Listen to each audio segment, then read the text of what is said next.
We had gone from Baker, where we were living, to Huron, South Dakota for a pastor's conference. We stayed there several days, and then we started the long drive back, 400 miles. On the way back, we knew some people. They were parents of a member of our congregation who lived in Selby, South Dakota, who were missionaries to Native Americans in the area.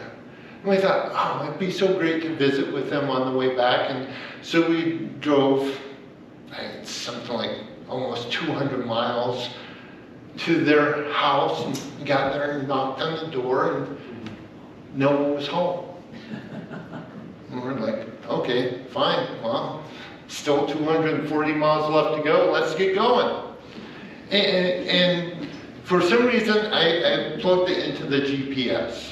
Didn't really need it. It was a new thing, a new gadget, and so I was using it, and the GPS decided to leave Highway 12 and take a shortcut, and I thought, you know, a shortcut would be good right now. And it took us to a road that led to a gravel road that led to an Indian reservation that eventually got down to 2 cow trails side by side.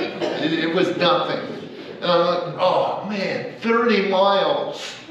And we got nowhere, and I was disgusted and turned around.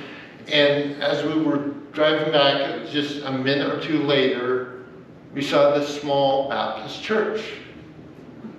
And I'm like, well, they do minister in the church on an Indian reservation, and that pickup outside looks like the type of thing that he would drive. And so we pulled up, and we opened the door, and there they were. We had no idea where their church was. No idea. God was in the GPS. Amen. He took us right to them. You know, isn't God great?